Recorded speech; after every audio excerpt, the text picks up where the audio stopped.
Good afternoon. It's time to call to order the July 26, 2016 meeting of the Oklahoma City Economic Development Trust. First item on business, approve the minutes from the June 24th meeting. So moved.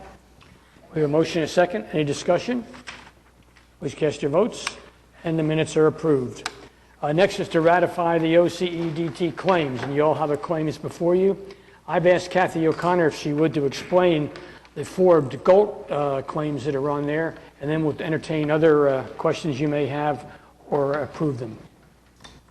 Okay. Chairman McAtee asked about three different claims that are on the agenda. The first one is for Centec for $30,000. This is their contract year, their fourth year of their agreement with the trust, and they've created 70 jobs as of 12/31/15. Their maximum allocation was $200,000.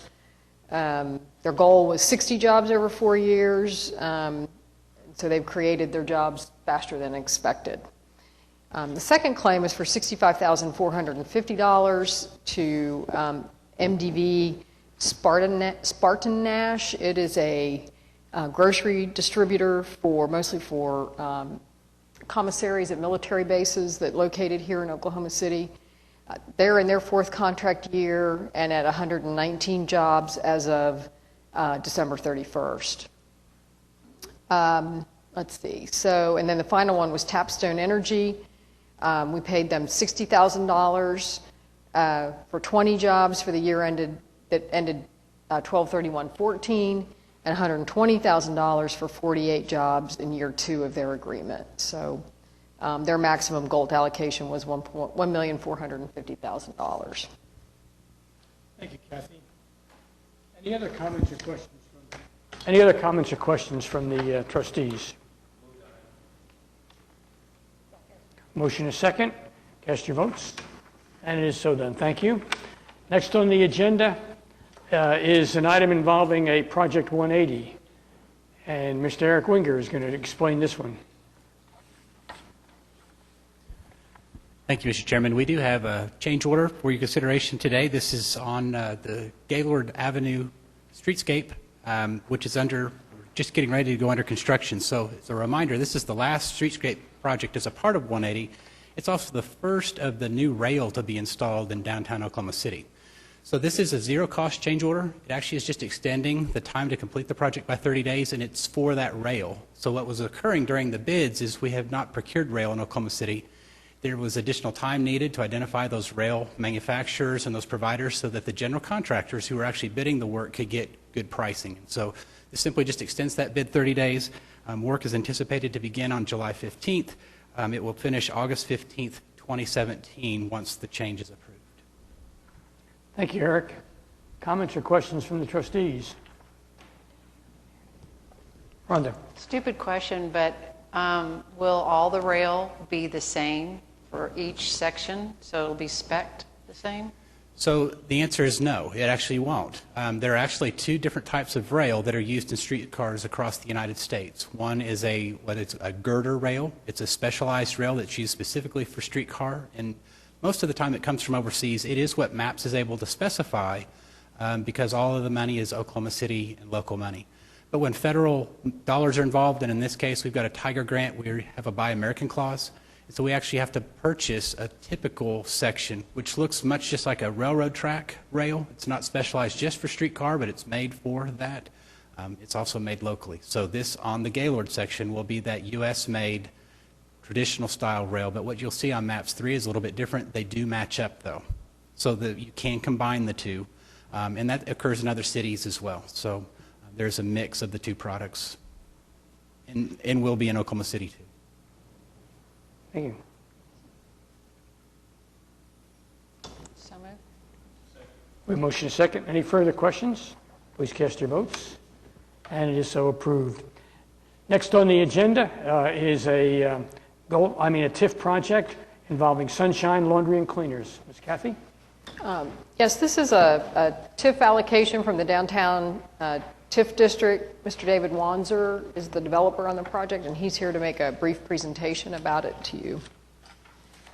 Certainly. Thank you so much. I believe you have some information in your packets, and I'll just kind of walk through some of that. Again, my name is David Wanzer, developer on Sunshine Cleaners. We've got two projects back-to-back here. We're very excited about bringing both of these buildings back to life. Sunshine Cleaners is located at the intersection of Northwest 1st and Classen. A lot of people know it from being boarded up for decades and having full-grown, full-size trees growing in the middle of it. It's been without a roof for several decades. So, it presented us some unique challenges and opportunities. I mean, it had been a strain on city services. The city had actually had to board it up at their expense. It had housed the homeless for several years. You can see literally some encampments that have been in that building. It had not had a roof on it for probably pushing 2 decades, and it literally did have full-size trees growing in the middle of it, which, that the neglect added, certainly took its toll on the building. So we had some challenges with trying to put this back together. We did get it listed on the National Register of Historic Places, so it is a tax credit project. We did request some TIF financing to help bridge the financial gap of actually being able to spend the money to rehabilitate this building properly. The structural issues are some obvious, some not. Just the neglect from not having a roof on it, not being occupied and maintained for several decades, led us to many structural issues. We had to replace the entire slab inside. That's actually concrete's being poured today for that. But we had to do structural work on almost every single lintel above because the building just started to buckle. Obviously, it didn't have windows, et cetera, in it as well. So it is a full gut rehab project. So it is new windows, storefront, entry canopy, all new HVAC systems, mechanical, electrical, plumbing, a new roof. We're going to put a roof back on it. Go figure. So restoring the neon sign, keeping that sign as that historic beacon, and resurfacing the parking lot that is included to the west of the property. So all told, we've started construction on the property. It will house Stone Cloud Brewing Company, which is a new-to-market manufacturer of craft beer, and it'll also have an office and a restaurant tenant in it as well. Total cost of this project is roughly $3.7 million for our acquisition and renovation costs and soft costs. Hoping to complete core and shell work in fourth quarter of this year. And you can see a rendering of what it will finally look like. Glass is going in currently. The roof is back on. They're pouring concrete this week, so doing some utility work this week, and it's just rolling forward nicely. So our request is for $550,000, I'm sorry, in TIF. Slept another 100,000. And we've appreciated working with everyone involved in this, Kathy O'Connor and Brent Bryant and all the rest of the staff, and here to answer any questions. When is your completion date? Core and shell work should be wrapped up by the end of fourth quarter, and some tenant improvement work will be going on after that to get the office and the restaurant up to shape. Hopefully by first or second quarter of 2017, it should be 100% complete and occupied. All right, thank you. Yes, sir. Well, now, the documentation that I have, Brent, says that it's going to be completed by April 1st, 2017. Is that? That should still be correct, yes. Yeah, so it's right at the end of first quarter, so yeah. And you have one opportunity to extend that 9 months, should you need to. Yes, sir. And the only reason that is so it could complete the entire building in case the restaurant tenant lags a few months. So most of the building is already pre-leased. Brent's got a question. I thought it said you could extend it once up to 9 months.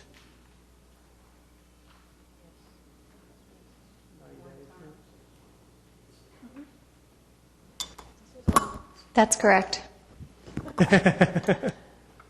You didn't see it. He was voicing 90 days behind your scene, and I thought, no, I think it's 9 months. We don't anticipate that. The core shell work is actually underway, and Lingo Construction is our contractor, very well skilled in putting these old buildings back together. So, Dave, how many parking spaces do you have?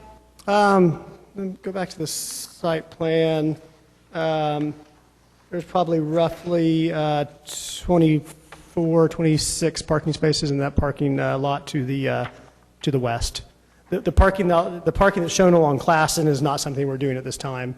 I think they want to figure out Classen before we move forward with any of those types of improvements. So was an old site plan. But yeah, so, and then there's some street parking along First Street as well. But Stone Cloud is a manufacturing, not a retail.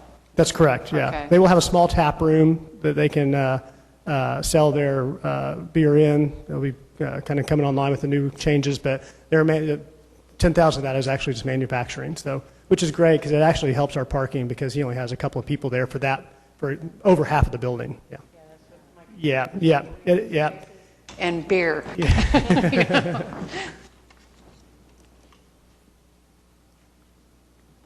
Comments or questions or action? Second. A motion is second. Please cast your votes. And it is approved. Thank you, sir. Thank you. Next on the agenda is another TIF project, the Townhouse LLC for the Townhouse Residential Development. And David is also the developer on this project, and he'll continue with his presentation. Thank you again for your consideration on this. The Townhouse Hotel is a four-story residential property that was built in 1930 at the intersection of 5th and Lee. And, you know, it had been built for that era of folks. It was originally 44 single rooms with a bathroom attached to they didn't occupy, excuse me, it was called a townhouse hotel, but they occupied more like apartments back then. In fact, we just got a really cool email and photo from a woman whose parents had lived in the townhouse in 1940, and they were in the Air Force. And as a picture of them out in front of the townhouse. And she said that there were several Air Force folks who lived in that. So these buildings that were around, there's still a few of them around the city occupied very much like apartments. They were small apartments. They didn't have kitchens, but they served a need for that population in that era. So a very kind of cool thing that just came out this week. But it had operated really as it had challenges. It had been operating with some pretty rough clientele. City services were called weekly, sometimes multiple times a week, for various criminal activities, even a death at one point in time, not in our ownership tenure, but in the recent decade. So it had really drained the surrounding neighborhood as well. Not a lot of investment was occurring in this neighborhood, and this building was really a good reason for that, as it was currently occupied. We bought it with intention of doing a full gut rehab. We added it to the National Register of Historic Places, making it eligible for tax credits, and it has been taken down to the studs inside. So we are rehabilitating this into 17 apartments with adjacent parking, and again, utilizing tax credits and TIF. It's a gut rehab project, and it's a pretty challenging building. Some of the issues we found in this is that the structure ran completely opposite of how we expected. We would expect the structure to run in the short distance across that facade. It actually spanned every single room. It ran the long way and had short runs, but it was completely counterintuitive to what we expected. We're having to rework a lot of that structure. So again, it had been pretty neglected as well. There had been a few different fires in it at different times. It had been cobbled together for probably 20 years, just with a lot of Band-Aids. So we're trying to do a full restoration on this project, restoring the exterior brick and stone, replacing windows, adding new patio, all new mechanical, electrical, plumbing. Literally, like I said, it's been taken down to the studs, and then reworking the structure to make it 17, mostly one-bedroom, one-bath apartments. New fire stairs added so that we can have a proper, bring it up to proper code as well. About $3.4 million is the total project cost, and we did request $350,000 in TIF for this project as well. This project is currently under construction. Smith & Pickle is our contractor, and should be wrapped up second quarter of 2017. Thank you, David. Thank you. Questions? Thank you, Councilman. Motion is second. Seeing no questions, please cast your votes. And it is so done. Thank you, sir. Thank you so much. Next up is Paycom software. I think Brent's going to talk about a couple of amendments to the Paycom agreement. Yes, sir. There was a need for the Paycom called us and wanted us to amend this contract subsequent to your approval a couple of months ago.